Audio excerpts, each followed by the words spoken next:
Então, eu sou professora da Escola de ESE, de Ciências do Trabalho. Meu nome é Lelita Oliveira Benoit. Eu sou doutora em Filosofia pela USP e tenho uma formação em psicanálise também. E eu venho aqui apresentar o professor Leonardo Thonos, que, para nossa alegria, né, nos fala de Paris. Ele é livre docente em literatura brasileira na Sorbonne, universidade francesa, que se situa em Paris, numa bela praça, como já conheci, né? E é uma universidade pública, e ela existe desde o século XIII, como um colégio, né? O Leonardo, acho que pode contar melhor essa história do que eu. Então, o professor Leonardo tem um vasto currículo na área da literatura e eu sou péssima para isso que eu estou fazendo, então eu vou ler um poema do Leonardo, porque eu tenho um livro dele aqui, é esse. Estão vendo aí? Dá para ver?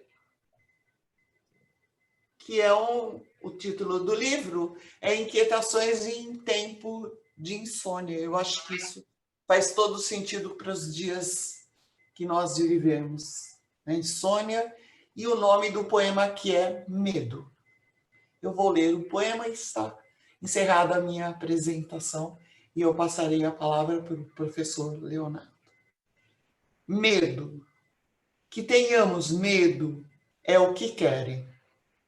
O medo soco, levemente granulado. O medo que paralisa em pleno almoço dominical. Um insidioso angioma adentrando as coxas. A mancha escura do medo que se faz náusea. Que tenhamos medo é o que querem. Que tudo esqueçamos quando, sem fôlego, engasgarmos, quando sufocados, respirarmos o medo simplesmente. Com a palavra, o professor Leonardo. Boa noite a todas e a todos. Eu acho que já podemos falar boa noite, tanto no Brasil quanto aqui na França. Em primeiro lugar, eu queria agradecer o convite. Todos estão me ouvindo bem? É a primeira pergunta que nós fazemos agora sempre online. Todos estão me ouvindo? Então tá. Queria, então, mais uma vez agradecer ao convite da professora Lita, da professora Camires, do Pedro Evandro, para esse encontro, mais do que uma palestra ou de uma aula, com a Escola de Ciências do Trabalho, que para mim é uma descoberta. Eu não conhecia esse programa, essa formação, fiquei bastante curioso para conhecê-las, talvez também presencialmente.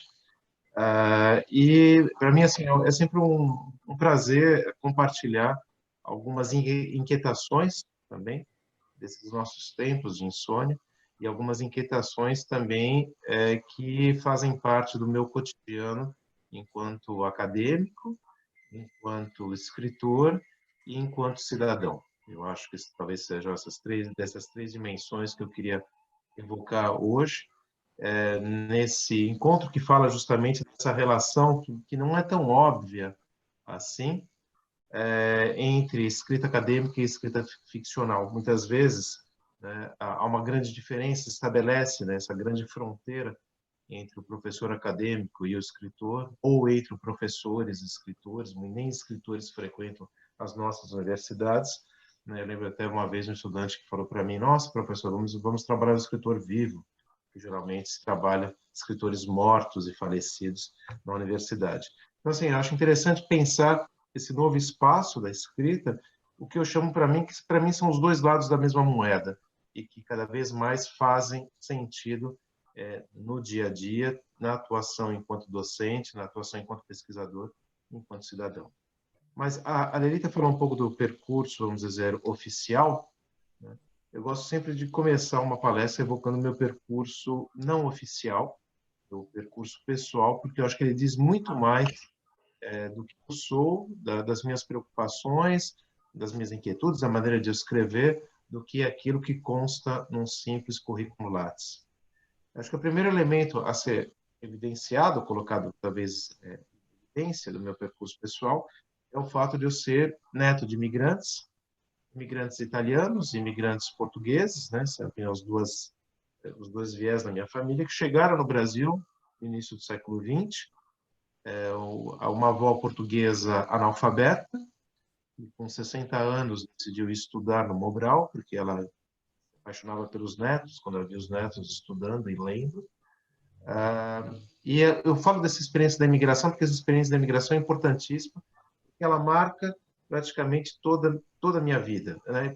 Talvez pelo fato de ter sido o último neto, talvez por eu ter vivido um pouco naquele espaço em que as pessoas esquecem um pouco essa criança, no espaço em que se falam várias línguas, um dialeto italiano com português, e, sobretudo, no espaço em que o ritual do processo migratório é repetido de maneira contínua. Um ritual de traumas e um ritual de dores, né? Ritual que era, na época, o ritual das cartas, as cartas que chegavam e que só a avó italiana tinha o direito de ler e que todos choravam, o ritual das alegrias, o ritual do distanciamento, do luto das origens.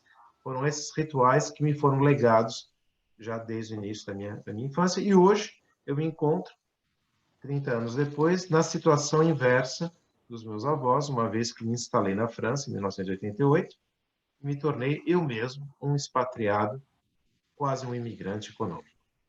Esse é o primeiro elemento, então, vamos dizer, da minha biografia não oficial. O segundo elemento da minha biografia não oficial é o fato de ser de São Paulo, mas, sobretudo, da região do ABC, ter vivido toda a minha juventude nos passados anos 80 no ABC, o momento do auge dos movimentos sindicalistas no Brasil, e o ABC que, justamente, me proporcionou, eu sempre digo, uma tripla formação, uma formação escolar, escola pública, muito boa, ainda, técnica, uma formação afetiva dessa cidade, que eu sempre tenho um afeto muito, até hoje, por essa cidade, e uma formação de cidadão, pela questão da emergência dos movimentos trabalhistas, que me fizeram tomar consciência de questões sociais desde os meus 12 anos de idade. Brasil, dentro dessa biografia não oficial, também é importante, acho que citar os anos 80, eu diria o protótipo mesmo daquele jovem, do jovem filho de uma classe operária, classe média operária, que era destinado somente, como nos anos 80, para uma formação técnica, e eu diria que, nesse sentido, eu falhei por ter seguido uma carreira universitária que não me era destinada, e, inicialmente, uma carreira completamente curiosa, uma carreira de músico, mesmo se eu ainda fiz um curso técnico no meu segundo ano, tenho uma formação em patologia clínica, tenho um diploma de patologia clínica. Depois eu fui estudar música na Unesp, e depois eu fui estudar letras, e depois, então, eu chego na França, em 1988, retomo meus estudos, defendo a minha dissertação de mestrado na Sorbonne, meu doutorado na Sorbonne, minha livre docência na Sorbonne, e desde 2000 sou professor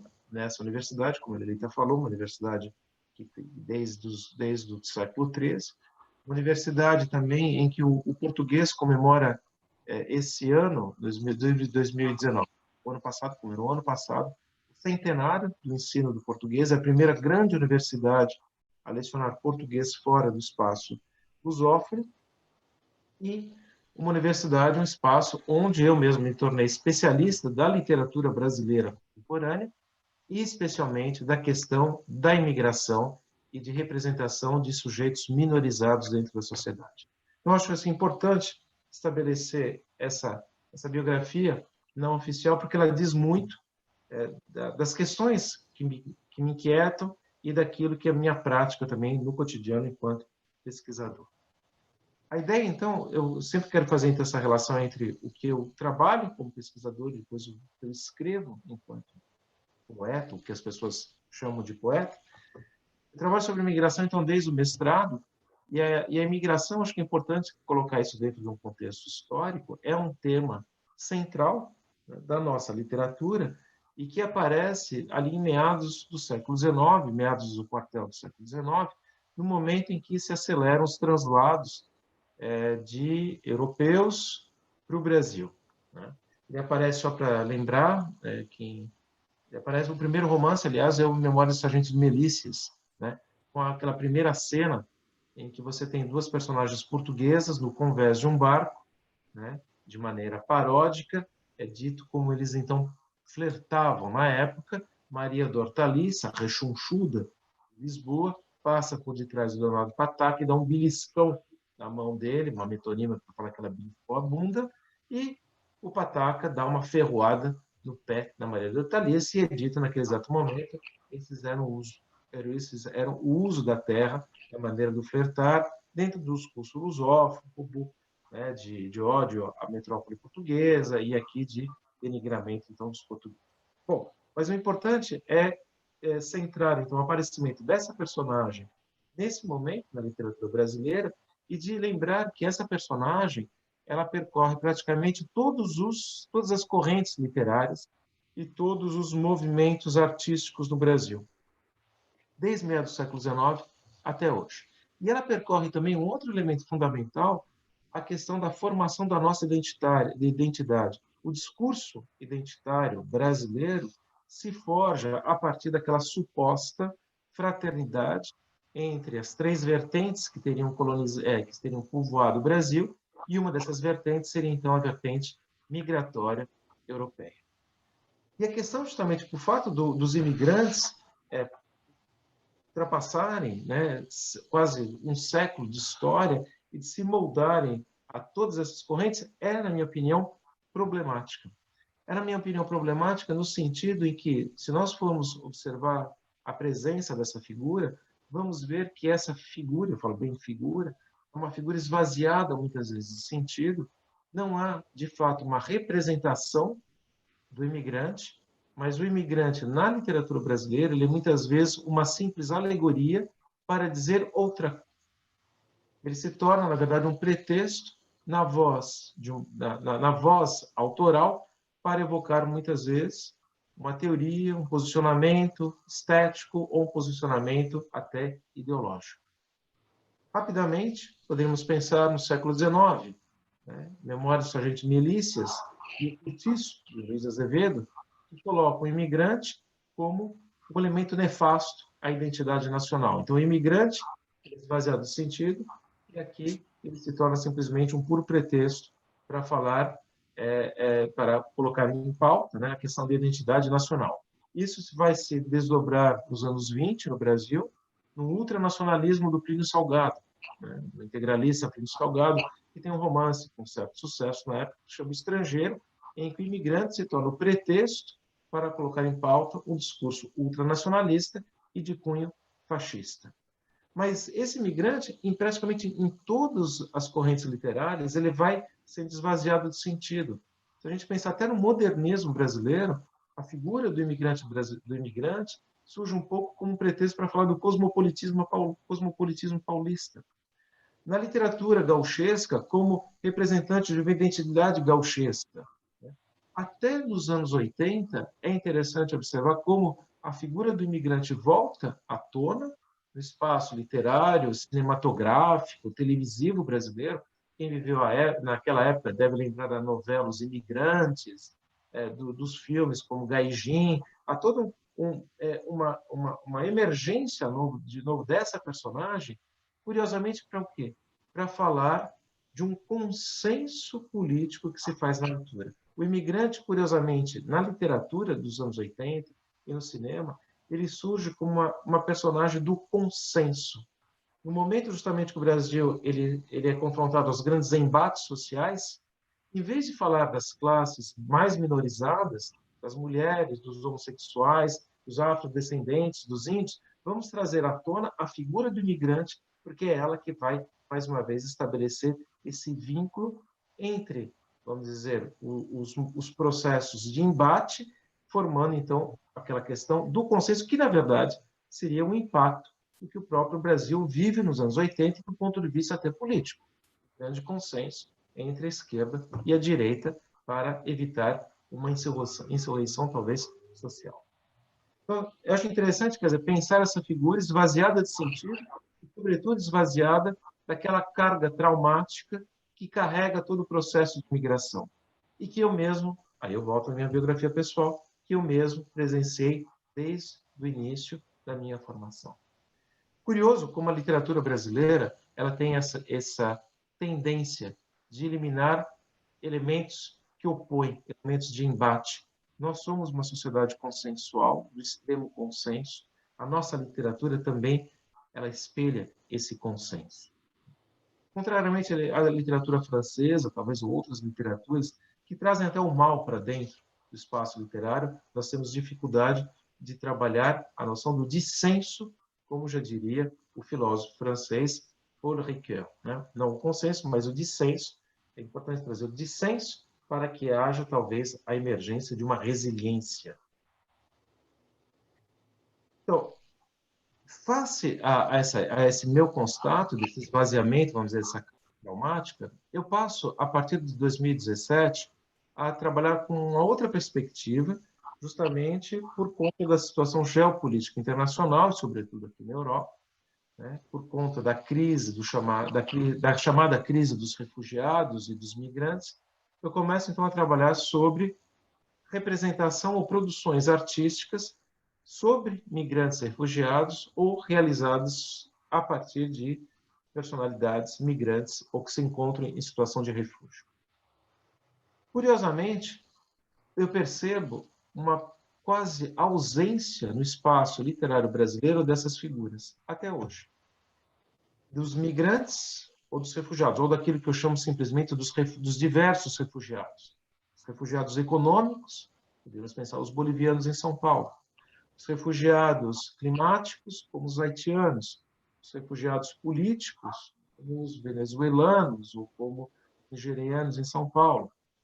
Então, é curioso ver como a literatura, sobretudo o romance, eu penso em romance, né? Aquela literatura que é mais vendida, aquela literatura que tem um acesso amplo à população, não representa esses sujeitos minorizados que continuam silenciados dentro da nossa sociedade.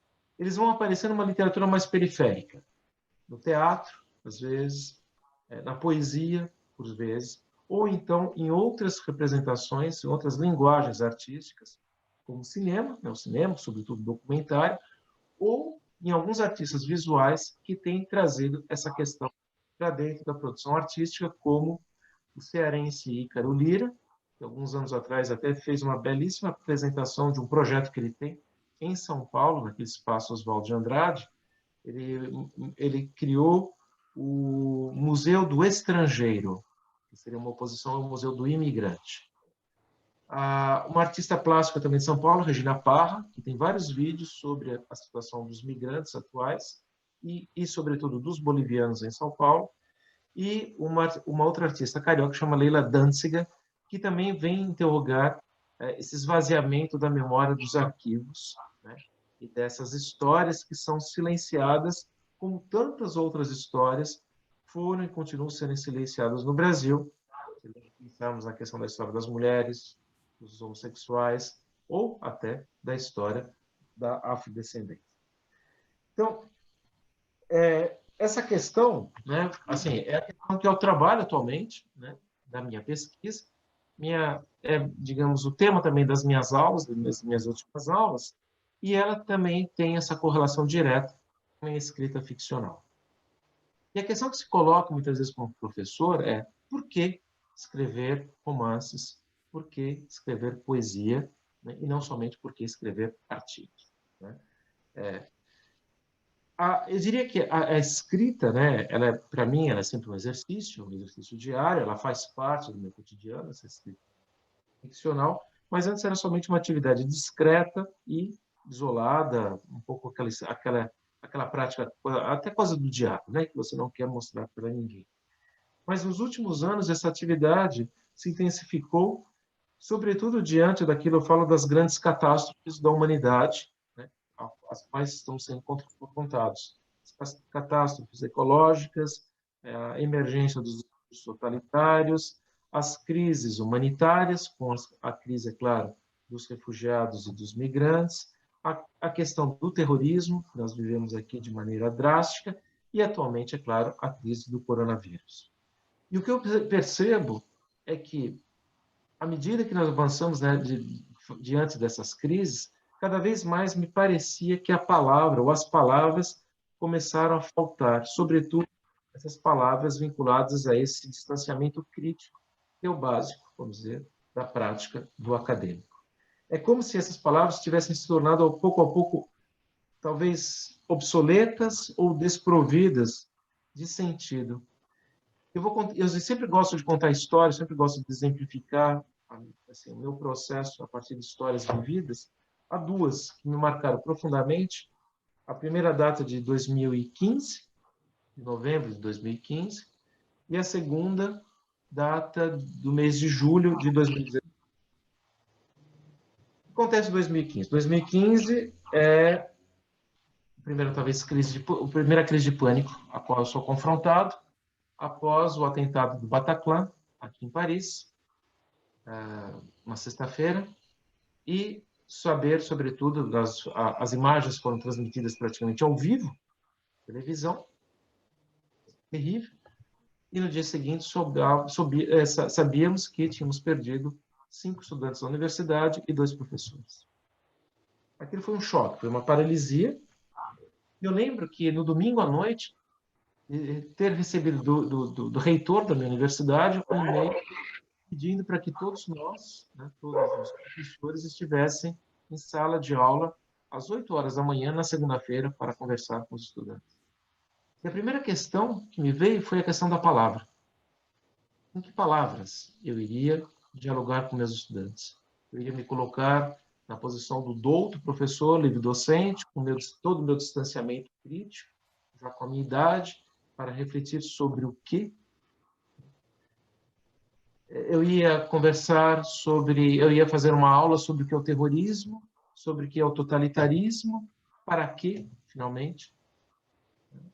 Foi esse primeiro questionamento. Com que palavras falar a dor? Com que palavras, né, não cooptar também a dor? Com que palavras não ser aquela voz hegemônica de uma transmissão de um saber que, na verdade, nem é um saber? O que resultou foi somente um compartilhamento de vozes, eu me lembro bem desse dia, sobretudo um compartilhamento afetivo. O segundo evento, que data de 2017, foi no encontro com escritores, com escritoras, refugiadas sírias em Berlim.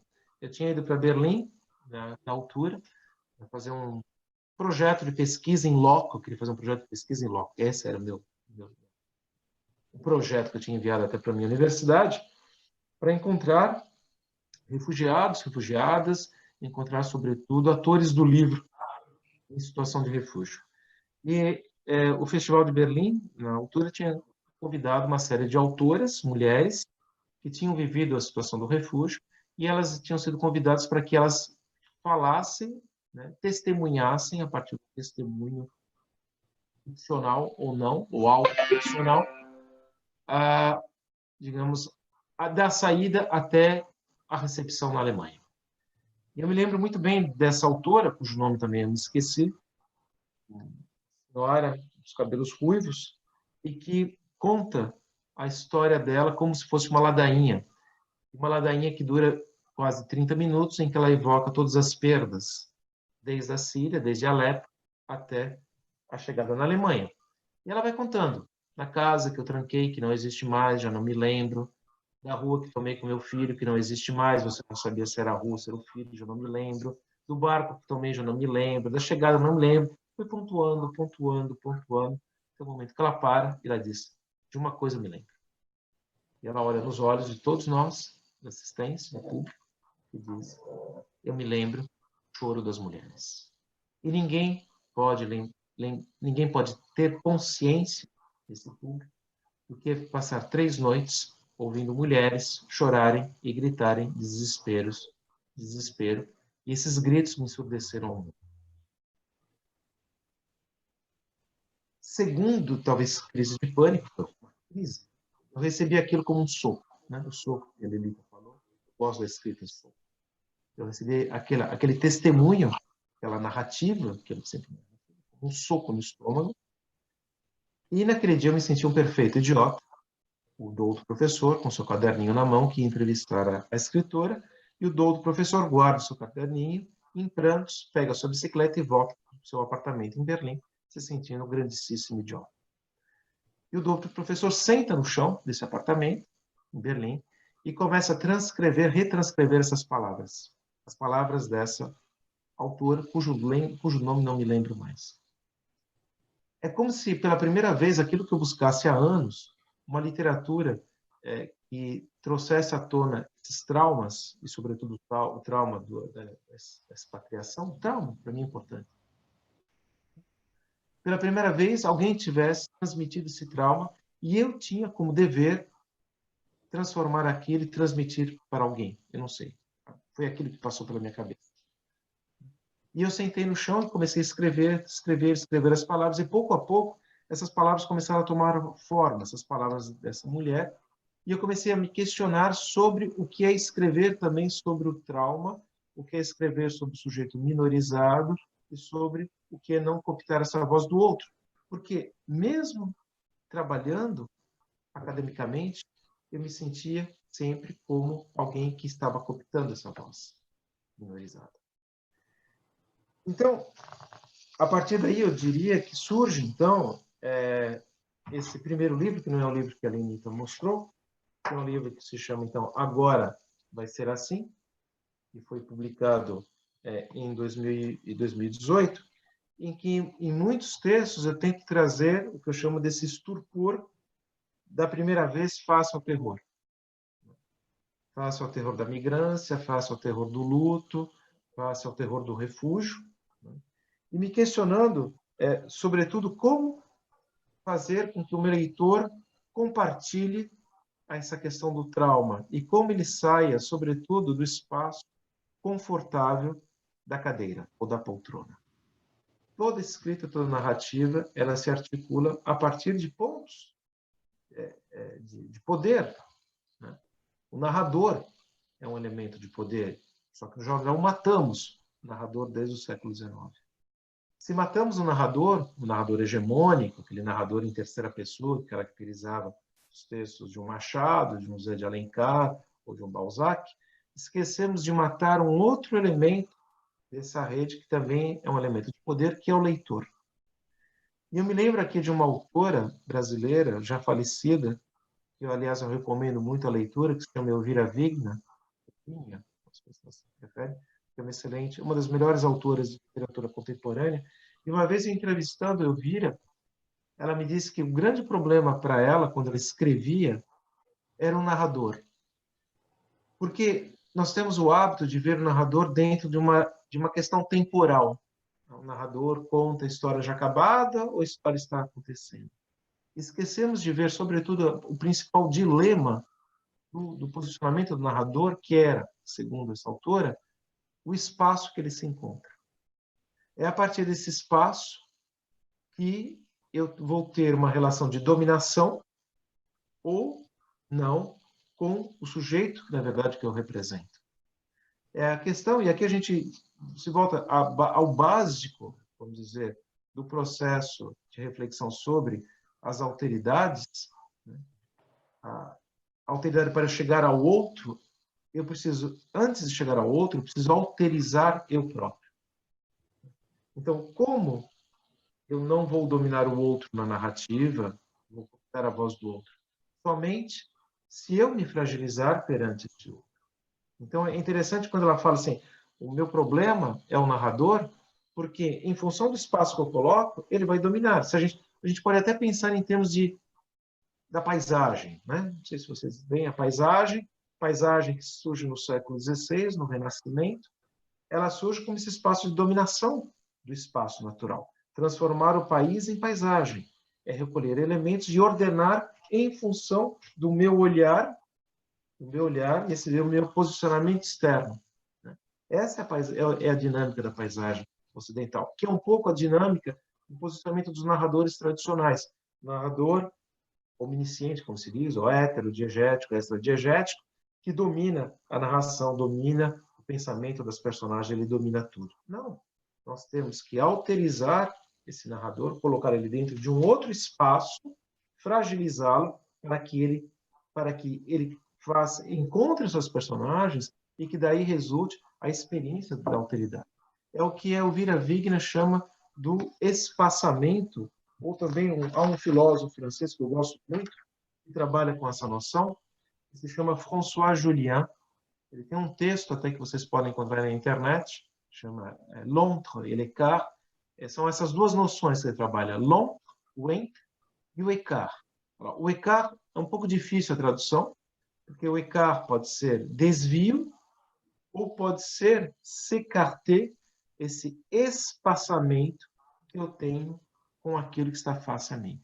É o que nós chamaríamos de espaçamento do cognitivo, com aquilo que representa, aquilo que eu quero representar. Então, é só nesse espaçamento, me colocar nesse espaçamento, enquanto sujeito narrador, e podemos até pensar enquanto sujeito cidadão, esse espaçamento que vai me fragilizar, que eu vou, então, poder viver a experiência da alteridade. Então, é um pouco isso que eu busquei nos meus textos, e como que eu obtenho isso nos meus textos?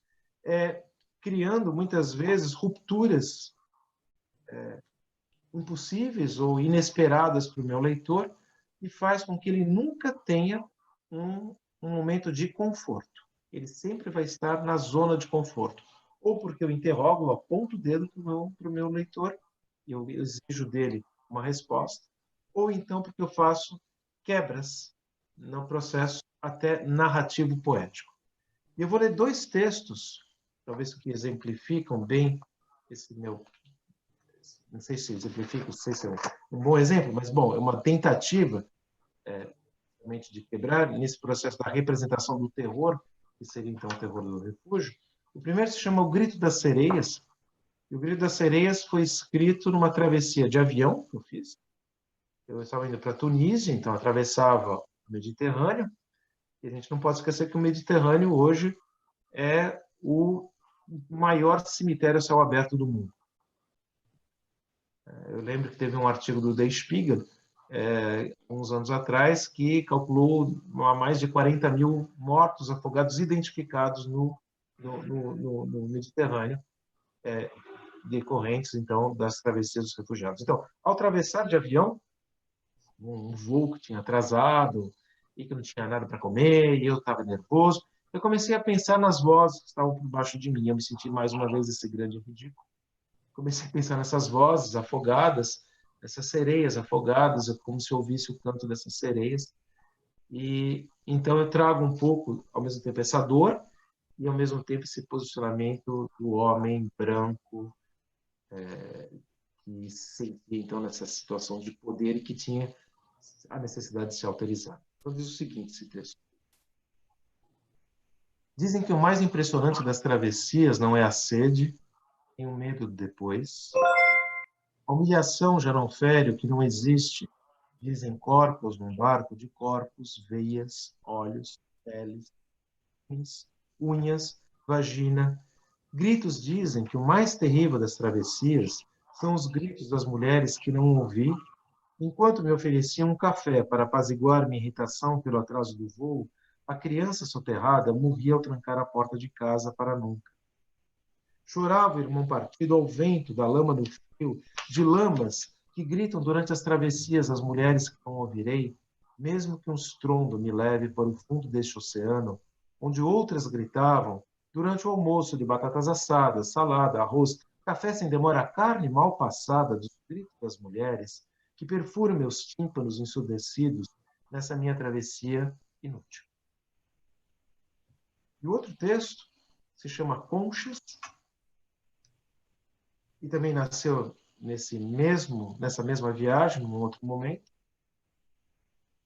Hoje eu queria ser concha para que me ouvissem mar, murmurar segredos às conchas do Mediterrâneo que sorriem a chuva de homens. Do fundo de minha cama, ouço as conchas do Mediterrâneo. Suas bocas escancaradas zombam dos pescadores e dos peixes cujas entranhas ainda conservam o olho da menina morta e negra. Você já ouviu o silêncio das conchas do Mediterrâneo? E o sopro de uma bomba no mercado de Istambul? Eu não conheço o zunir do siroco nos campos de Lampedusa. Eu não ouvi o grito estrangulado da menina Moldava ao ser estuprada na selva de Calais. Você já ouviu o silêncio das pedras de Alepo? O silêncio só existe na possibilidade da palavra ou em sua negação. Silêncio silenciado, resta apenas o terror das pedras de Alepo. Você nunca ouviu o silêncio das pedras de Alepo. Assim, esse é o primeiro trabalho ficcional que, de certa maneira, como eu disse há pouco, vem completar o que eu chamo o desgaste da palavra acadêmica, conceito acadêmico, que já não consegue mais dar conta da contemporaneidade. Um segundo momento dessa escrita ficcional é um momento um pouco diferente do ponto de vista sociotemporal, né, que é o que a Lenita mostrou, que é Inquietações em Tempos de Insônia. Ele nasce num outro momento, com um outro tom. Ele nasce nesse momento pré-eleitoral no Brasil, até a tomada de posse do atual presidente brasileiro. Um momento que, para mim, foi um momento de grande violência, né? Violência verbal e violência física. Aliás, toda violência verbal é o prenúncio da violência física. É um momento em que eu percebi não mais o desgaste da palavra, mas a violência em relação à palavra, a violência da palavra, a violência pela palavra, e como a palavra morreu. Tem até um texto que eu falo, hoje a palavra morreu, calçada, às 6 horas da manhã. E os textos que vão nascendo nesse momento, redigindo, que eu já não conseguia mais redigir textos acadêmicos, causa uma paralisia do pensamento. A única forma de pensar para mim era pela ficção. Os textos que nascem em torno da questão do corpo. Ou talvez uma vontade de entender como essa agressão verbal física, o verbo física, começou a atingir meus diversos corpos, né? O corpo do homem, o corpo, questão do gênero, meu corpo de professor, o meu corpo de pesquisador, o meu corpo de cidadão, meu corpo de leitor. Então, os primeiros textos trazem, então, essa dor, essa ferida do corpo. E o que eu sinto também, depois algumas pessoas me disseram, sobretudo meus estudantes me disseram isso, como nesses textos eu me exponho cada vez mais, é como se eu abrisse meu corpo. Esse corpo em ferida ficou quase aberto, então, para os leitores. Por isso, talvez, esse texto, então, começa, esse texto de abertura, né, que no Incipit, e começa por esse medo que, na verdade, pontua praticamente 3 momentos do livro, em que, apesar de tudo, eu trago também uma resiliência, né? E já que vocês trabalham sobre questões do operário, né, do trabalhador, tem um texto que eu gosto bastante e que sempre me permite lembrar as minhas origens da classe média, né, classe média operariada. E que diz o seguinte, esse texto chama Peões.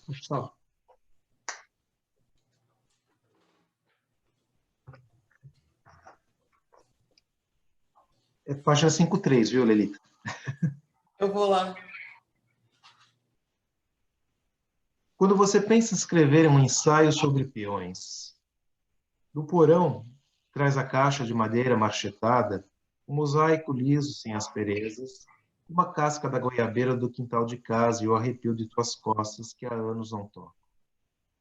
Na mesa da sala de estar, coloca o tabuleiro amarelado, uma a uma, desenrolha as peças pelo tempo gastas, arruma os bispos na sua arrogância púrpura, as joias reais na solidez das torres, no relinchar dos cavalos, e seus desejos de cavalos do tempo não perder, como se ainda nos fosse conferida a possibilidade de ganhar um dia talvez. O tempo e os seus ersatz, atualizados em suas máscaras de tempo e simulados em sua mobilidade perfeita de máquinas do tempo.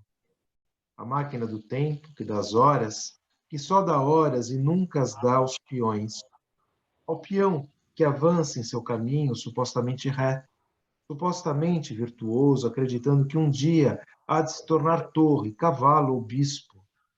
Somente um peão que busca alcançar a última fileira, que cego avança no sonho de penetrar o tempo, de conhecer em tempos o outro lado da montanha, o tempo de onde sua cabeça resvala, a cabeça dos peões, as nossas, a minha. Eu gosto dessa imagem do peão como esse eterno Sísifo, né? Que empurra as pedras e que volta, mas que apesar de empurrar as pedras, acaba tomando consciência, né, da sua situação, desse estado no mundo.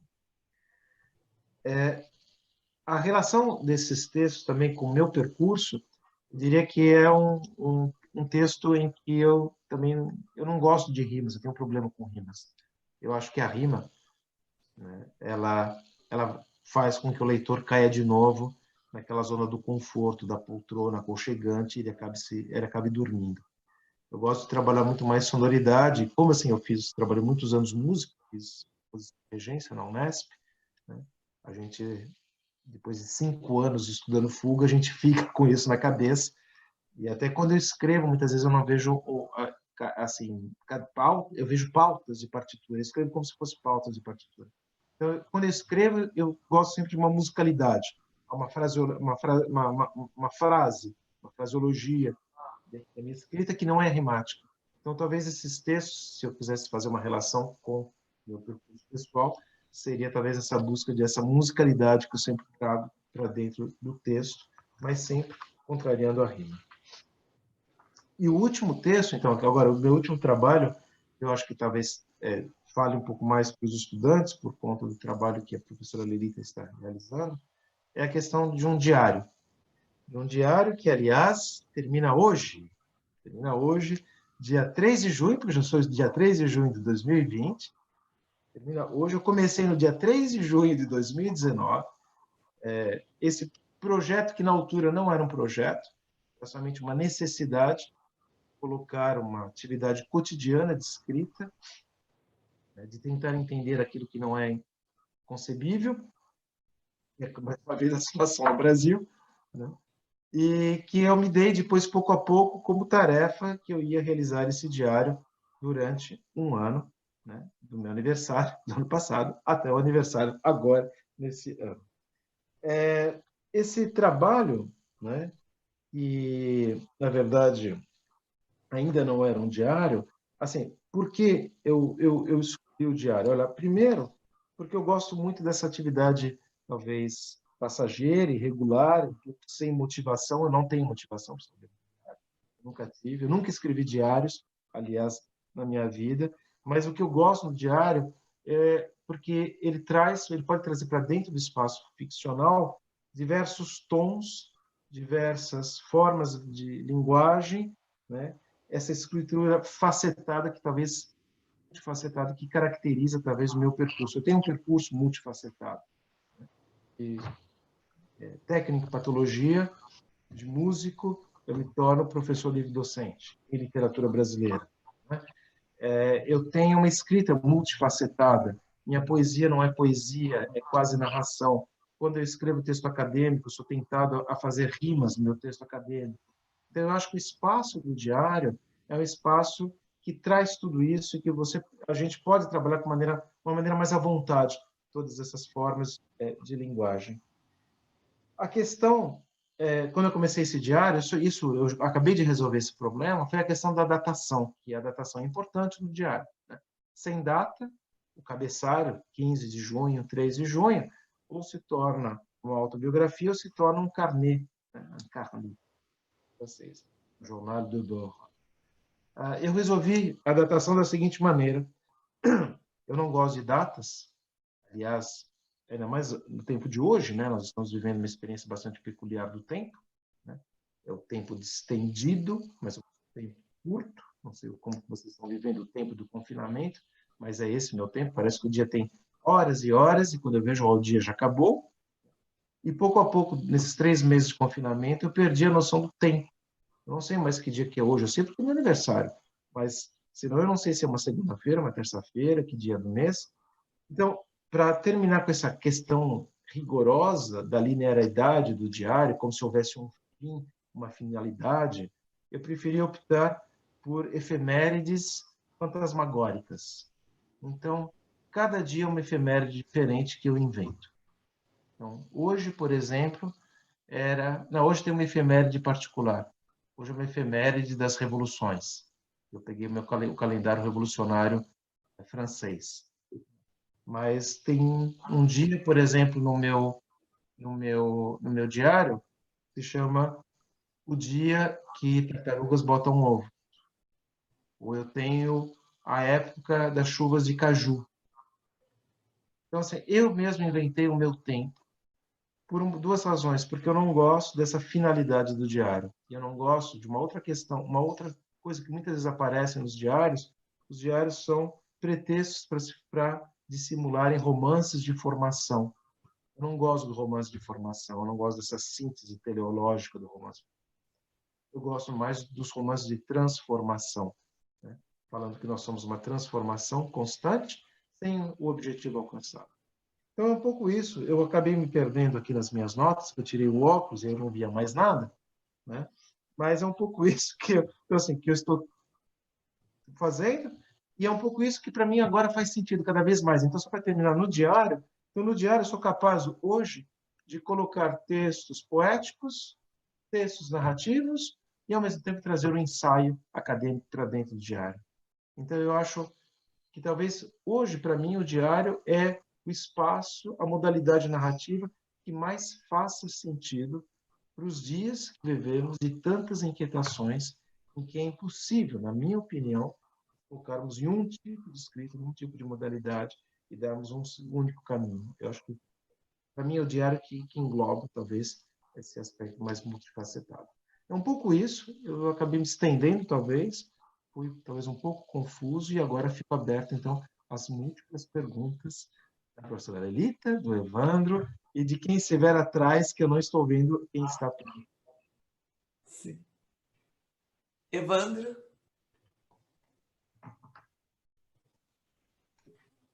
Espera só um pouco aí. Oi.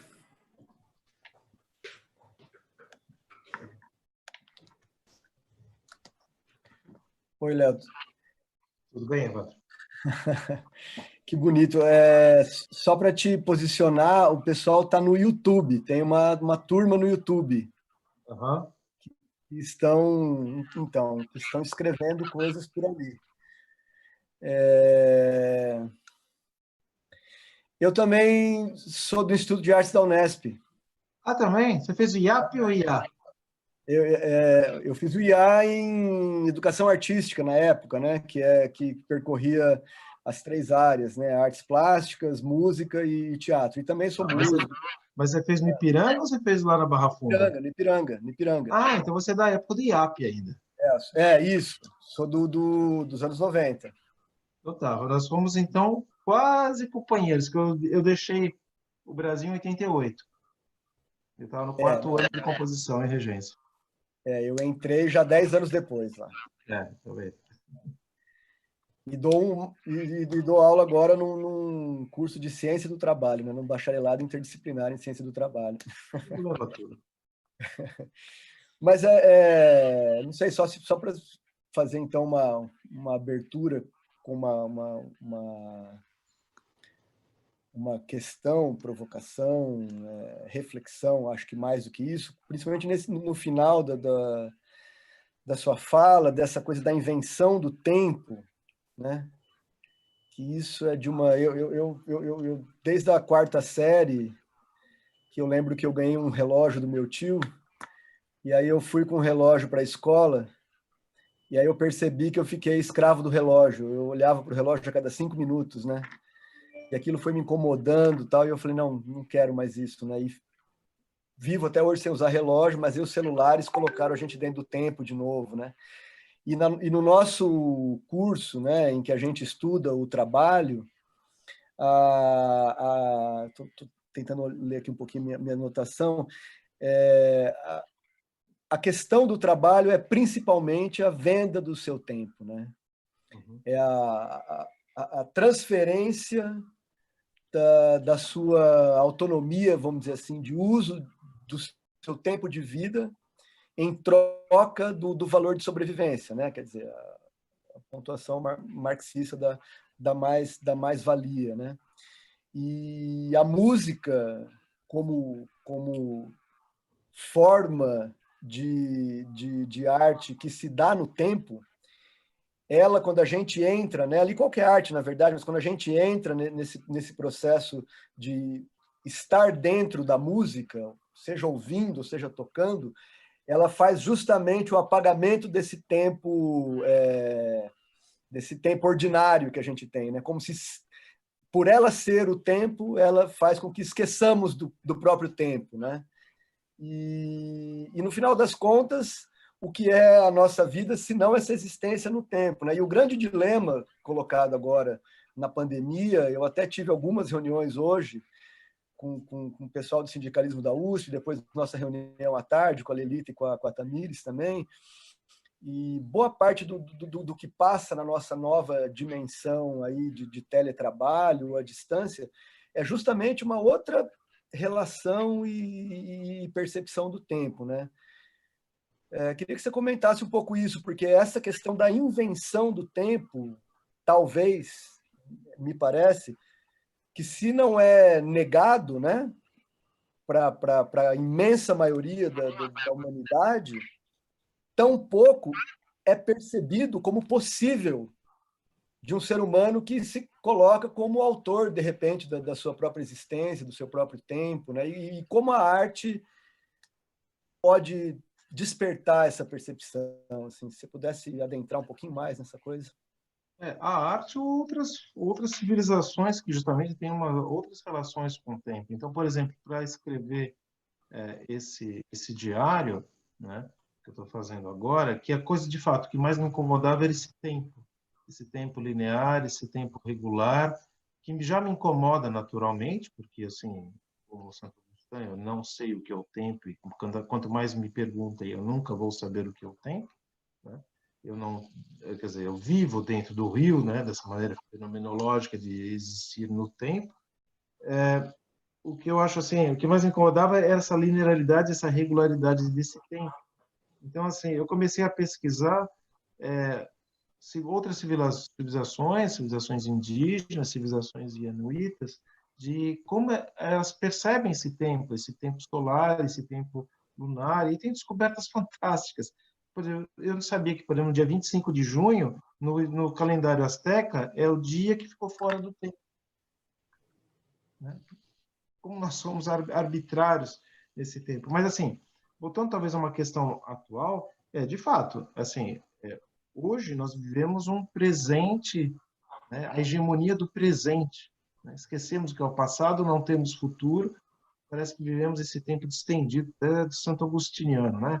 Que não acaba mais, esse presente que não acaba mais. E isso é esmagador. Eu acho que, e se nós formos, a partir de agora, se tivermos que viver outros espaços, essas outras espacialidades que são desprovidas do afeto, do contato, também teremos de reinventar o tempo, né?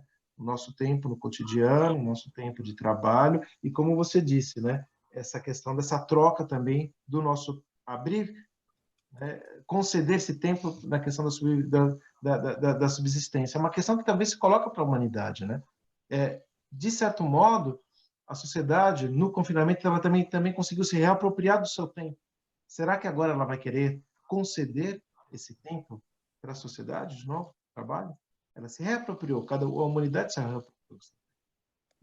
Não sei, eu não tenho resposta, mas eu acho assim, do ponto de vista epistemológico, é interessante a gente pensar isso, né? Por enquanto, nós só estamos no tempo da sobrevivência. Acho que é esse que é o nosso grande medo, sobretudo no Brasil atualmente, né? O tempo da sobrevivência, né? Tem uma pergunta no YouTube da Vânia. Eu tinha Vânia. separado, peraí, mas eu preciso me olhar de novo aqui. A Vânia, deixa eu achar de novo aqui. Poxa vida, estava na minha. Ela diz, eu vou ter que ampliar minha tela aqui, senão não vou conseguir ver a pergunta dela. Compartilhei no chat, Evandro. Oi? Compartilhei no chat, o professor Leonardo pode ver também. Conversar, é isso que aparece? Isso, mas ela diz o seguinte, Achou aí? Tem exposição, não se perdeu nada, nos conduziu super bem para os seus caminhos literários, como trazer tanta equitação em forma, conteúdo e essência criativa em tempos tão insanes. Como trazer? É para a sobrevivência, Vânia. Eu acho que se a gente não conseguir trazer isso, para mim era uma forma de morrer, simplesmente. Né? É aquela velha história do afogado, né? De quem está se afogando. Aliás, é um tema que me interessa muito, a questão do afogamento, né? E, sobretudo, dos últimos momentos do afogamento. Né? Tem até um termo da pessoa que vai se afogar. Porque a gente não consegue respirar e gritar ao mesmo tempo. Mas, assim, a questão do afogamento é, se a pessoa está se afogando, o que você faz para salvar essa pessoa? Se você não é forte o suficiente, ela te leva para baixo. Então, eu também me senti afogando com essa situação no Brasil, esses tempos insanos, então eu tive que encontrar uma maneira, e foi essa maneira da escrita, justamente para pedir ajuda para que alguém venha me salvar. Eu não estou conseguindo salvar eu mesmo. Mas eu acho que é por aí, assim, eu acho que cada um encontra a sua forma. Uns têm um encontro da questão de uma ação social, né? Implicação social. Eu não tenho essa capacidade, porque eu também não tenho essa formação. Vocês talvez tenham essa formação. Eu só tenho uma formação de pesquisador, professor, daquele que fica, né, dando aula, que fica ensinando. Então, é a única coisa que eu sei fazer, né? Escrever ou dar aula. Por isso que eu estou dando aula pela internet gratuitamente. Se vocês sabem, não é para fazer propaganda minha aqui, mas pelo Facebook, todos os sábados, às 11 horas. E no Instagram, todos os domingos, às 11 horas da manhã, eu dou aula. Eu dou aula de suporte metodológico para estudantes da universidade ou que estão no ensino médio que estão precisando de aula e que não tem como recorrer. Então, assim, é o que eu sei fazer, escrever e dar aula. É muita coisa? Um pouco. Evandro Leon. Olha lá, boa noite, professor. O senhor me tirou um peso da consciência, pois estou escrevendo meu diário, ora em forma de crônicas da vida cotidiana, ora com pensamentos reflexivos dos textos sociológicos. Eu acho que é isso. Eu também tirei esse peso da minha consciência, Leon. E eu vou te dizer até mais ainda. Os primeiros textos que eu escrevi, do primeiro livro, que as pessoas chamam então de poesia, todo mundo chama isso de poesia, eu não sei como chamar isso. Eu escrevi tudo sob forma de crônicas. Primeiras nasceram sob forma de crônicas. E eu não gosto do formato crônica, não sei porquê. Eu não gostava de ver o meu texto nessa forma linear da crônica. Aí eu comecei a arranhar o texto. Arranhar primeiro tipograficamente, mexendo as palavras, colocando, quebrando as frases. E eu fui arranhando, literalmente, tirando palavras, né, para deixar o meu texto mais à flor da pele. Eu acho que a forma que eu escrevo, ela traz essa musicalidade e a palavra mesmo à flor da pele. Então, assim, se eu tinha algum pudor inicialmente, Leon, sobre a modalidade narrativa ou discursiva que eu escolhia, eu não tenho mais nenhum pudor.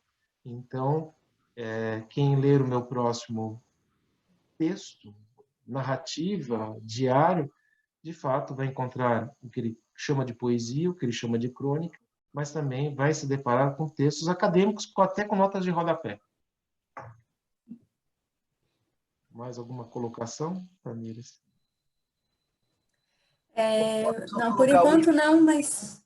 Oi, Posso só Lelita, quer colocar o falar? último complemento daquela pergunta? Claro. Então, Léo,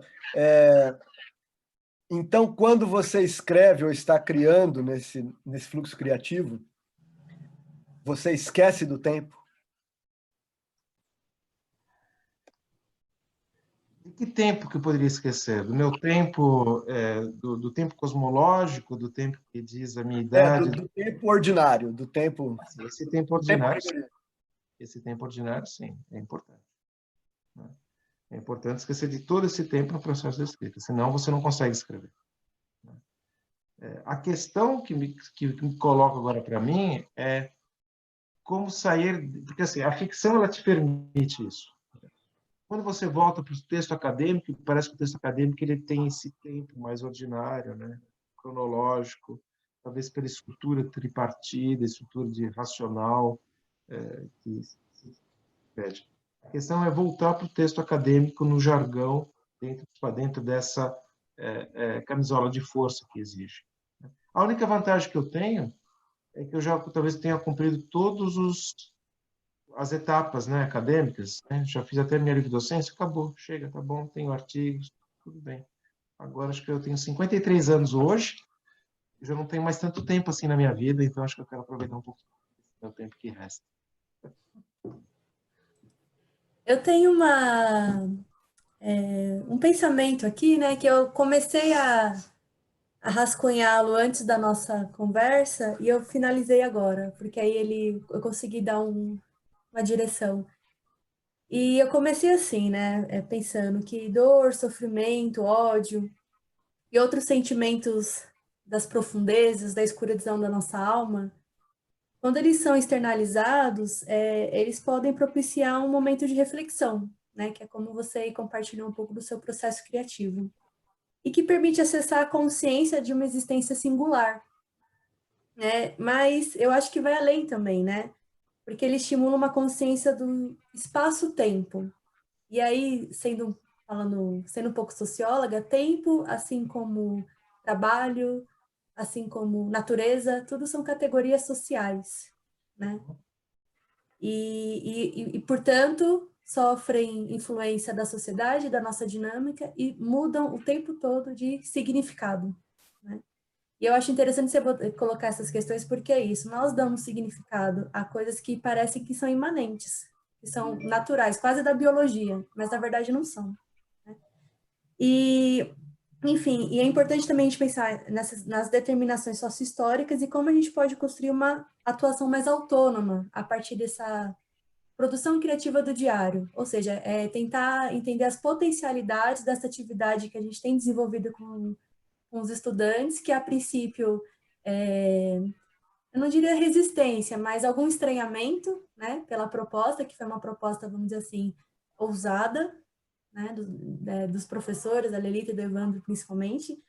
E aí eu gostaria de saber, Leonardo, o que você pensa sobre o exercício de escrita do diário a partir das suas possibilidades de diálogo, né, e se tal prática contribui para um despertar de uma nova consciência social, né? A gente está aqui pensando o que será o mundo após a pandemia e se o diário ele encontraria eco no processo reflexivo que não só afeta a nossa existência singular, mas que possa dar alguma contribuição para o coletivo, para o grupo social, para o contexto.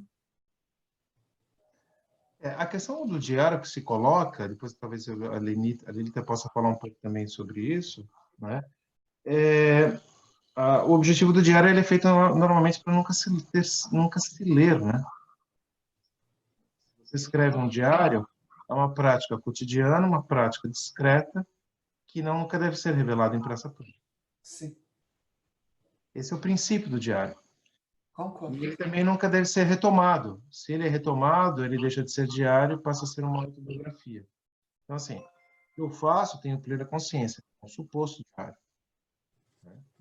É um artifício que eu faço para entender esse meu cotidiano, para entender esse sujeito social, né, que a Tamires falou, e tentar trazer, talvez não respostas, mas trazer mais uma inquietação, mais perguntas, né, para que eu possa, talvez, me auto-algendrar enquanto sujeito nessa sociedade.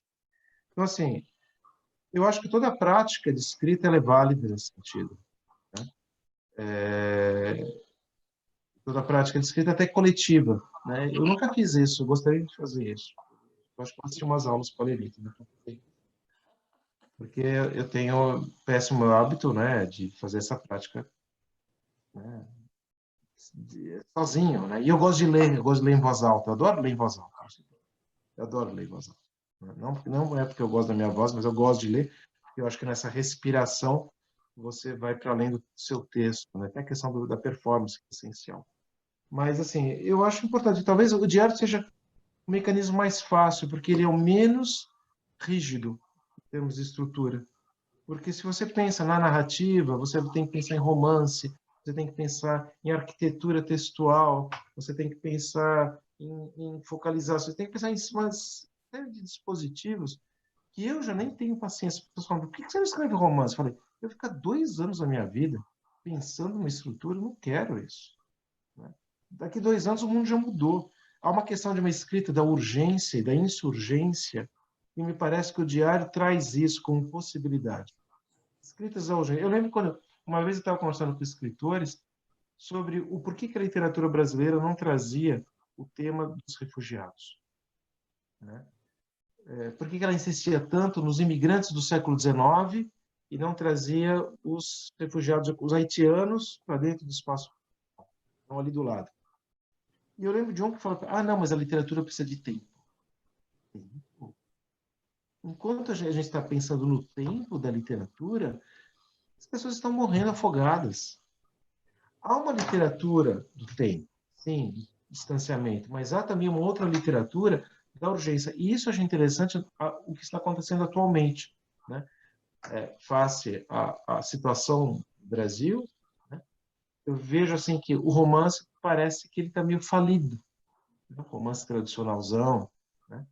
Eu acho que até os autores devem estar com dificuldade de escrever agora, né? Porque quando você publica um romance, isso quer dizer um projeto de no mínimo 2 anos. O que nós éramos 2 anos atrás? Nós não éramos o que nós somos hoje.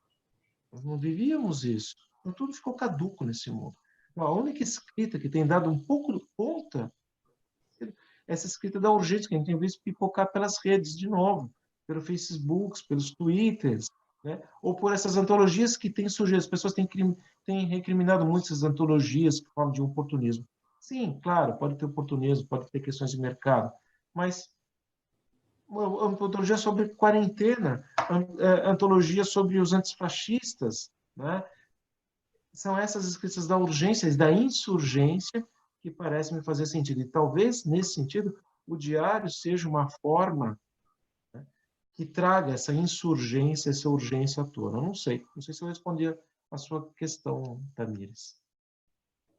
E talvez, não sei se a Lelita quer falar um pouco da prática também, do que ela tem feito em sala de aula, que eu estou bem curioso. Não, eu sou silenciosa, porque eu sou psicanalista também, então eu sou mais da escuta.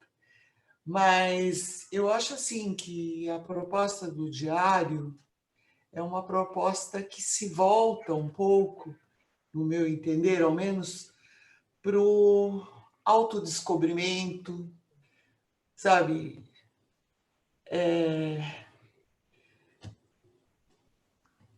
Eu acho que vai por aí, para o autodescobrimento, e é um momento de que a pessoa entra dentro de si mesma, né? A escrita do diário, ela entra dentro de si mesma. E a minha proposta inicial é que os estudantes não mostrem o diário, porque o diário é uma coisa íntima, como você disse, uma coisa para a pessoa, né? Se ela quiser mostrar, tudo bem. Se ela não quiser, ela escolhe algum trecho que ela prefira mostrar, outros ela esconde. Mas eu acho que o princípio é esse, uma coisa íntima, né? Porque a gente está lançado na intimidade, né? Não tem como. A gente não pode sair, não pode andar na rua, não pode falar com as pessoas, né? Então, a gente está literalmente lançado na intimidade. Isso muitas vezes causa medo, desespero, angústia. E é um pouco para resolver, elaborar esses sentimentos de sofrimento. É por aí que eu vejo a coisa. Na nossa proposta, entendeu? A questão que você falou, né, da leitura do diário, aí é uma outra questão também que eu me coloco. Falo assim, tudo bem, eu termino hoje o meu diário, né? A arquitetura está terminada, agora vou começar a mexer nos textos, fazer... Tá, e daí? Para quê? Quem que vai querer conhecer minha vida? Eu não, entende? Eu também não quero que seja minha vida naquele diário, né? Eu não quero fazer do meu diário uma autoficção, né? Autoficção nessa coisa dessa exposição excessiva do sujeito, né? Quase um voyeurismo da minha Sim. intimidade. Não é isso, né? Não é esse o objetivo do diário. O diário é justamente trazer nessas profundezas do íntimo, né? É isso que para mim, eu acho interessante e aventureiro. Não sei quem que falava que o desvio é uma figura aventureira, né? Eu acho que o diário o diário é é uma figura aventureira, uma modalidade aventureira nesse sentido, né? Dentro de si mesmo. Dentro de si mesmo. Isso. E é uma forma de buscar menos sofrimento, né? Também. Resolve muitos problemas nesse momento. Problemas de ordem psíquica, né? Com certeza. Professor Leonardo, não sei se dá tempo de mais uma Uhum. pergunta, mas Tá, eu coloquei no chat. tá. Pus uma do Gerê antes também, não sei se você viu. Uma do Tá. Gerê. Não, tem alguém, o senhor vem escrevendo seu diário há um ano, como foi a quebra de ritmo de registro das efemérides, que de fato ocorreu quando a Covid-19 adentrou no cotidiano da escrita. E tem uma anterior a essa só. Só dá Tem uma uma olhada. anterior. Ah, tá, direi, desculpa. O senhor me tirou. Ah, tá. O retorno ao passado seria uma forma de reinventar o tempo, o processo e na obra? O retorno ao passado, uma forma de reinventar o tempo? Não, eu acho que não. Eu acho que a gente reinventa o tempo mais se projetando no futuro do que no passado. O passado já passou, né? Ele está lá quietinho. A gente vai lá, mexe, abre a caixinha. Aliás, então, como é que minha caixinha do tempo está aqui, ó. Deixa eu mostrar para vocês. Essa é a caixinha que eu trabalho e a caixinha que meu pai me deu com o relato da minha avó quando chegou da Itália. Eu acabei de descobrir, por exemplo, que a minha avó, antes de embarcar no navio, no porão do navio, que compreendia 1.400 pessoas, ela teve que tomar banho, foi desinfetada, está marcada no papel, ela foi desinfetada, o cabelo dela foi desinfetado, os pertences dela foram desinfetados, está tudo marcado. Desinfetada, desinfetada, desinfetada, desinfetada. Esse passado fica lá. Então a gente não vai poder reinventar mais. Em compensação, a gente pode reinventar o futuro. Isso sim. E eu acho que a escrita ela permite sempre essa reinvenção. Quanto à Covid-19, é claro que ela mudou completamente o tempo, ela mudou o registro, o ritmo do registro? Não, ela não mudou. Só que a única coisa que mudou é que não tinha registro. Eu tive até vontade de fazer assim, dia 1, o dia, e era páginas em branco. Não tinha nada que contar. Eu ia contar que eu tinha acordado de manhã, tinha tomado café, tinha ido na minha sacada, e tinha visto ninguém na rua, tinha voltado para dentro. Então, assim, foi um branco que me deu, até o momento que eu comecei a pensar sobre o branco. E eu lembro de um momento que foi bastante curioso nisso, foi um sonho que eu tive. Eu tive um sonho. A Lelita vai poder analisar isso. Não farei isso, não. E nesse sonho, eu estava escrevendo um poema. E eu falava no meu sonho que era um poema tão bonito, mas tão bonito, tão bonito. Eu tinha consciência que esse poema era bonito. E eu fiquei a noite toda tentando recitar em voz alta esse poema. Eu falo à noite, né? Tem isso. Sabe quando você fala, você sonâmbulo? Então, quando você fala, você tem um cansaço físico, né? Eu lembro, eu vou deitar, fazendo assim, falando com a boca assim. E de manhã eu acordei e eu peguei no papel, falei, preciso anotar o meu sonho. E a única frase que sobrou do meu sonho, dessa noite toda, meu pai era um anão. Uma coisa que não tinha sentido nenhum. Meu pai era um anão. Eu anotei a frase e aí eu escrevi sobre esse sonho que eu esqueci. Eu não sei o que que era, mas eu escrevi sobre a sensação do sonho. Só isso. Desse bem-estar de ter sonhado uma coisa bonita, que eu sabia que era bonita. Pouco importa se ela existisse ou não, mas era como essa bolha no ar que eu tentava segurar e ela explodia a cada vez.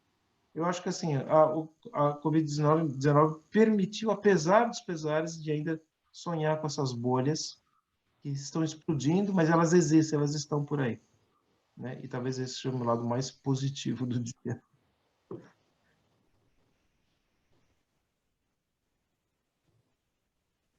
que mais? As perguntas deram uma cessada agora. Tá. E Eu não acho sei que como... A gente está preocupado com o horário também, porque aí já sim, deve dar... já é o seu aniversário, né, Léo?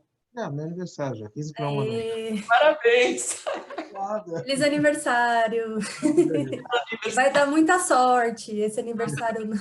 Eu acho que sim, viu? Ah, começou bem o ano, falando Começou muito bem. muito bem. Eu acho que o Gerê tinha qualquer coisa para te dizer. Não, não. O Gerê é um aluno nosso, muito jovem, muito inteligente. Gerê? Está por Eu aí? vou passar o link do Zoom para ele entrar também, Lelita. Sim. Você não passou não, né?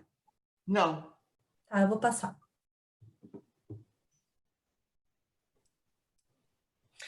Paris está voltando ao normal agora, né? Assim, as pessoas estão querendo voltar ao normal, mas todos estão com muito medo, né? E vai ser um normal que não é normal, porque nós não sabemos, por exemplo, se no mês de setembro vamos ter aulas presenciais ou não.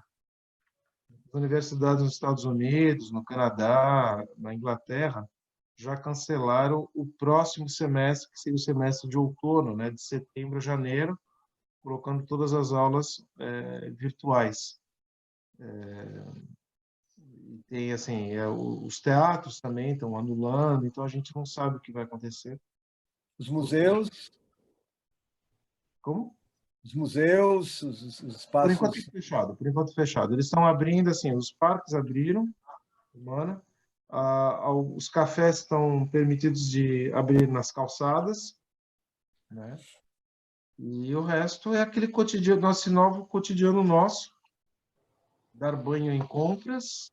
Eu passo meus dias dando banho em pacotes de sabão em pó, saindo de máscara, né? O que, assim, é um impacto violento, né? Eu sou, eu sou sobrevivente da AIDS, né? Da época da AIDS, que eu sempre falo. E para mim também foi a grande epidemia que teve um impacto muito forte na questão das afetividades, mudou completamente a nossa relação com o outro. Se você pensar que você começa a ter medo do outro, né? Um possível transmissor, né? Ou possível assassino, né? Essa existência. E eu acho que agora a gente está nessa mesma situação, né? Mas de maneira mais exponencial, ao passo que quando você começa a ver o outro como, né, um perigo iminente. Eu não tomo mais metrô, eu vou de bicicleta, de espaços, né? E isso me incomoda demais. Incomoda demais. Criou-se uma distância humana impensada, né? No tempo que a gente estava vivendo, né? Como uma amiga minha que é professora de dança falou, como que eu vou dar aula de dança se me exige um distanciamento social? Os professores que dão aula de primário, como dão aula primário se me exigem distanciamento social? Mas as crianças já estão incorporando esse distanciamento social, né? E eu acho isso terrível. Eu acho assim, 1,5 metro. O que é 1,5 metro? Hoje parece que na Inglaterra eles estão proibindo as pessoas de se encontrarem para ter relações sexuais, uma coisa assim meio maluca. Assim, esse é o mundo assim, o que me deixa mais triste é saber que é esse mundo que talvez eu vou legar para a juventude, para os meus estudantes. Eu não queria ter legado, não gostaria de ter legado um mundo tão triste. Mas ainda há esperança, há possibilidades de se reinventar. Eu ainda acredito numa vacina, eu ainda acredito numa mudança do governo do Brasil. Eu ainda acredito em várias possibilidades, né? E eu acho que a gente só precisa ter consciência disso e ir para frente. É esse que é o Gerê. Está chegando o Gerê. Gerê. Tudo bem, Jeremias? Fala, Gerê. Vou bem, e você?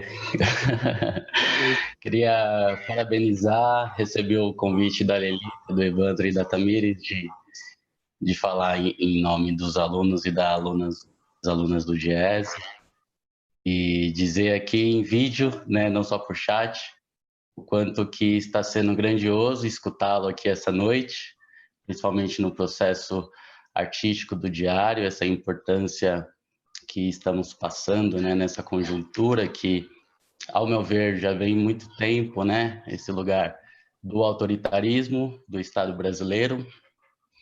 E dizer que foi muito bom assim se reconhecer no próximo, e que, pegando também da palavra da Tamires e da sua fala de alteridade, como a gente pode se mostrar para o mundo e assim ser uma nova arma de combate, né? Não só pós-Covid, mas que permeia e plante muita justiça social, né? É isso que buscamos todos, acredito. É uma coisa que você falou, só eu retomaria uma coisa, você falou assim, se reconhecer no próximo. Acho que o mais importante ainda é reconhecer o próximo. Né? E para reconhecer o próximo, reconhecer também quem você é. É a questão também da velha questão do Foucault, que a Djamila conhece, a questão do lugar de fala, né? Você só pode reconhecer o próximo a partir do momento que você assume o seu lugar de fala. Aí eu falo, eu sempre tenho consciência do meu lugar de fala, que era um lugar de fala minorizado quando era jovem, mas que agora é um lugar de fala de poder, né? Mas é importante eu ter consciência desse lugar, para eu desconstruir esse lugar e para finalmente reconhecer a alteridade que está diante. Sim, não sei se tu lembra da minha pergunta, que é esse lugar de dilatar o tempo na obra e no processo por recordar do passado, né? E é algo que eu estou experimentando, né? Como a gente fazer uma autoanálise do que já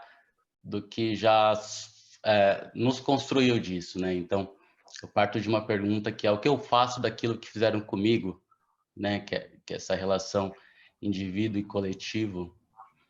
E eu tô nessa descarga elétrica, né? De conseguir nomear esse trajeto, né? Pode ser voyeurismo. Acho que essa sua fala foi muito importante para mim. A sua resposta foi muito importante, conectou muito. Mas também queria trazer esse olhar a partir do símbolo Adinkra, do Sankofa, né? Que é esse lugar passado, presente e futuro. Tem um texto, não sei se você achar em São Paulo, quando as bibliotecas abrirem, né, de novo, tem um texto de um escritor que eu gosto bastante, que foi escritor da minha tese, se chama Samuel Ravet. Ravet, R-A-W-E-T, Samuel Ravet, que é um autor brasileiro, né, de origem judaica, que, aliás, ele era engenheiro de cálculo. Ele trabalhou até com Niemeyer na construção de Brasília. Percurso bastante peculiar, doloroso, né, do Samuel Ravet, porque ele morreu esquizofrênico. Então, ele tem, a partir de um certo momento, ele tem aquela questão da escrita esquizofrenia, que é maravilhosa, encantadora, né, escrita esquizofrênica, mas também um mundo à parte.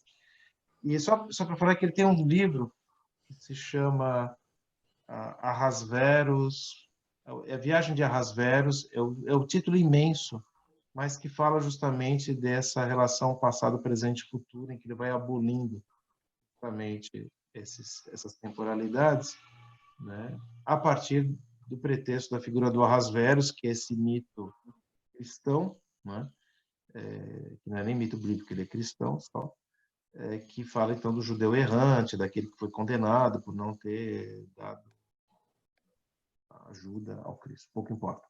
Mas é essa questão desses tempos que se cruzam e se dilatam. Mas, de fato, a gente tem essa capacidade na escrita, né? A única que a gente tem, né? De dilatar o tempo, de embaralhar o tempo, né? Que é também um poder, né? A gente tem que ter só consciência disso, que a escrita sempre pegar uma caneta é uma arma também, né? Então, tomar cuidado também como a gente dilata esse tempo. Se é uma tentativa de reconhecimento de um percurso, eu acho que vale a pena. Só precisa tomar certo cuidado, eu acho. Essa é sempre uma questão que eu me coloco sempre. Meu lugar de fala, de poder. É onde eu não quero ser pretensioso, não quero ser aquele que traz uma verdade, não. Eu quero saber sempre aquele que traz uma dúvida. Sim, quando tu fala da alteridade, né, é um lugar porque primeiro você reconhecer da onde você fala, né, e aí você poder construir a sua própria história no processo histórico é interessante. E para mim é legal também escutar, né, uma pessoa diferente, observando outras pessoas estigmatizadas, né, e percebendo esse processo importante assim para o amanhã, né, mais igualitário. Assim, no meu caso tem outro problema. Tem a questão de saber do espaço de onde eu falo e a imagem que eu veiculo também. E é essa imagem do professor Sorbonne, professor Paris, né? Que sou eu, mas que também não sou eu. Então eu tenho esse problema também da imagem, e para mim é até um pouco esquizofrênico às vezes. Eu não quero ser essa imagem, esse rótulo que as pessoas acabam me colocando. Às vezes a imagem, o rótulo desumaniza, né? Completamente.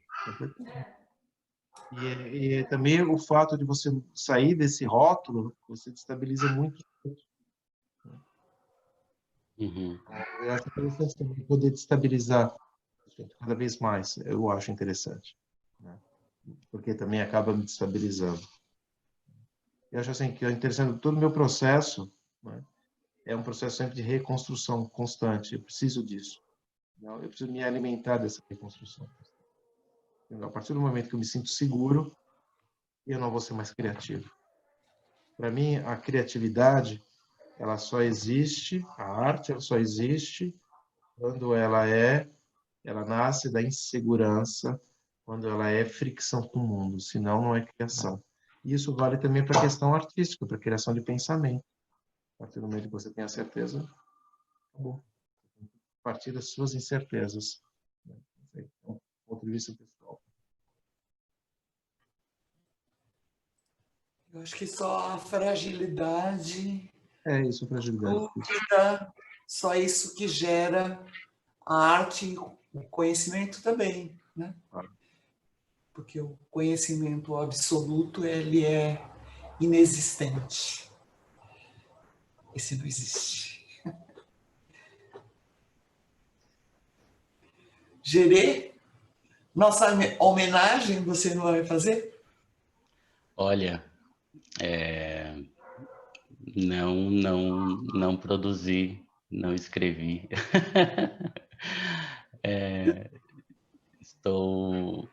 Estou mais aqui nessa escuta mesmo, que eu até anotei alguns pontos, mas não conduzi, né, para nenhuma narrativa específica em homenagem. Mas como nossa conversa é em cima do diário, gostaria de compartilhar uma parte do que eu venho escrevendo.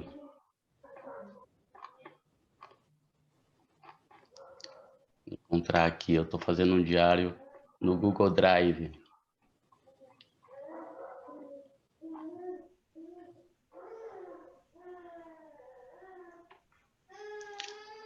Há tanto para escrever num corpo pouco prático da escrita.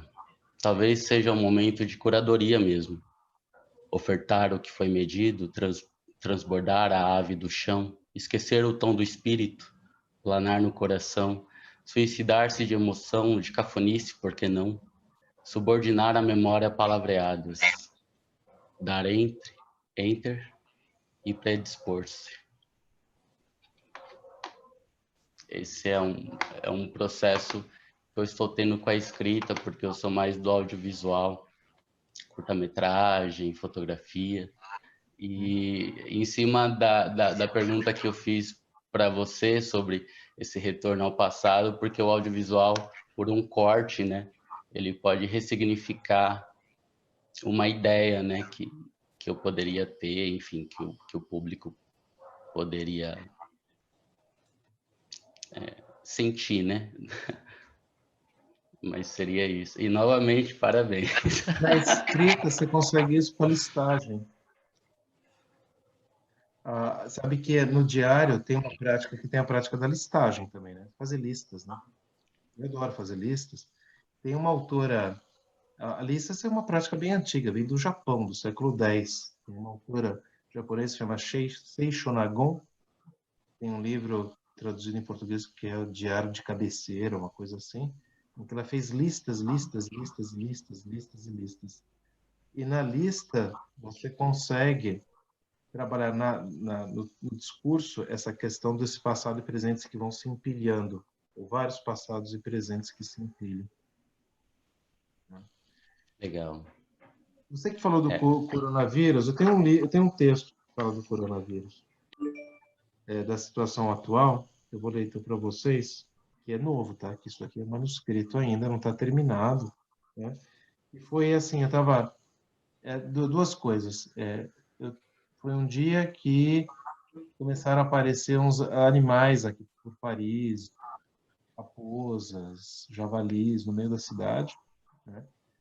E ao mesmo tempo, a gente mora tudo em apartamento aqui, eu tive uma imagem, né? Eu estava assim na varanda, todo mundo estava na varanda, e veio um passarinho, veio se pousar ali na varanda.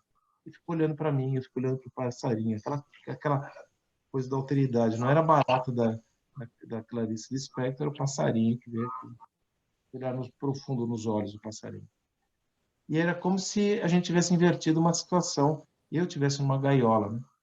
E ele fosse o sujeito livre. E nós fôssemos os engaiolados. Então nasceu esse texto que diz o seguinte, ó.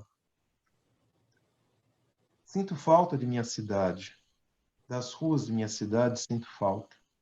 Sinto falta dos parques de minha cidade, de seus teatros, de seus cinemas.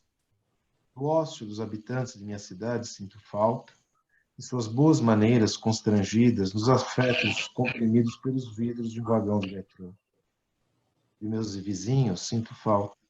Da leveza com que meus estudantes encaram o futuro pelos seus celulares sem futuro. Sinto falta de abraçar amigos, de acariciar um cão, de meus familiares.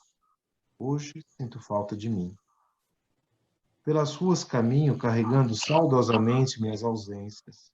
Com meus companheiros caminho, que nada dizem, nada fazem.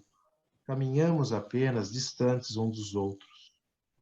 Enquanto a abelha pousa na mesa da varanda, golfinhos nadam pelas praias da Sardenha. Descem elegantemente raposas a Champs-Élysées, ouvindo os pássaros cantarem, que do alto de seus postes cantam alto, cantam cada vez mais alto, cada vez mais estridente, cada vez mais conosco preocupados, nós, novos enjaulados. Então, é isso que nasce do confinamento.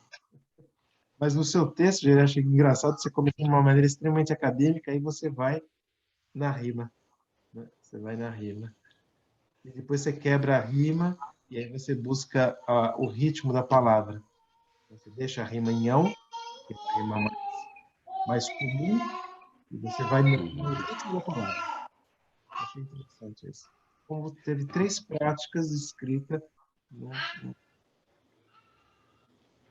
Pois é, essa escrita esse processo está sendo interessante, né? Porque como eu sou do audiovisual, acabo levando também para muita imagem, né? Claro. E na escola do jazz eu estou percebendo como eu posso utilizar isso a meu favor, né? Sim. Conscientemente, né? Assim como os símbolos na tela. Então tá legal esse processo. Eu acho que Professor Leonardo, eu queria, se for possível, depois para compartilhar todas essas referências que você nos deu nessa aula, e aí a gente repassa para o pessoal depois, para os estudantes, mas para quem mais quiser se aprofundar nesse debate, nessa literatura que você está indicando. Tá? Depois eu mando Eu tenho dificuldade com os nomes em francês, então eu não consegui anotar. Ah, não, fica sossegado. Se você quiser, depois eu mando por onde? Por e-mail mesmo? Pode ser por e-mail, claro. Eu mando por e-mail, o nome dos filósofos, dos autores, então foram mais ou menos citados. Já estão pedindo o seu texto do confinamento aqui, ó, no YouTube. Elogiaram. Ele está saindo, ele vai sair numa antologia que está sendo publicada pela Oficina Raquel, lá no Rio de Janeiro. Deve sair agora nesse mês aqui. Então tá, então já deixa também o lançamento no Prelo pra gente. Vai ser, de todo modo, o livro vai ser distribuído gratuitamente. Olha, É um projeto, eu gosto desses projetos gratuitos, né? Então, ele vai ser um livro vai ficar disponibilizado pela internet. Tem vários nomes, bons nomes da literatura brasileira e portuguesa também, e vai ser distribuído gratuitamente. que bom. Muito bom. Eu posso encerrar a nossa conversa? Eu acho que já é o seu aniversário. Mais uma vez, muitas felicidades. E seja um belo futuro pela sua frente, assim espero, né? Esperamos todos nós, né? Precisamos de ter essa esperança, né? Então, muito obrigada. Eu que Obrigada agradeço. a todos. Eu agradeço a todos, agradeço os alunos presentes, todos aqui os colegas, já deixo aqui a promessa de quando eu for ao Brasil, de fazer uma visita aí à escola, presencial, para a gente se abraçar bastante, né? A gente fica horas e horas só se abraçando, não precisa nem dar aula, a gente só se abraça. Tá. A sua aula foi magnífica, foi como uma conversa muito interessante, né? Eu deslizei na sua aula. Amei. Eu também queria agradecer muito, foi ótima essa experiência, inclusive para nos esclarecer o processo criativo, das possibilidades que o diário contempla. Eu acho que do ponto de vista metodológico nos ajuda muito a colocar as coisas em prática no nosso dia a dia, e por sensibilizar, por humanizar, por nos trazer um momento de acolhimento, né, que é preciso, né? O abraço não se substitui, a gente posterga ele, adia o abraço, mas isso é muito importante para a gente. É uma forma de produzir calor, vamos dizer assim. Muito obrigada, viu, professor? É ótimo. É isso mesmo, Tamires. Produziu o calor. Produzir calor. Foi muito bom. Depois esse vídeo fica disponível pela internet, é isso? Isso, a gente vai disponibilizar em breve. E aí eu passo para você, a gente passa também. A gente divulga, então. Para divulgar o trabalho de vocês também. Sim. Quero também agradecer, Leonardo, e dizer que esqueci do tempo. Só lembrei agora que falou que vai acabar. Que pena. Nos veremos na próxima. Tá bem, nos veremos brevemente, isso sim. Eu queria agradecer os espectadores, o pessoal que participou, que se engajou, né? Muito obrigada pela atenção de vocês, e estejam aí acompanhando a nossa página no Facebook, na escola, que mais aulas assim, com esse formato, virão, estão já sendo programadas para a gente continuar nesse diálogo sempre aberto, amistoso e caloroso, né, Nelita? Sim. Caloroso. Tá bom, gente. Obrigada e boa noite. Boa noite. Tchau para todo mundo.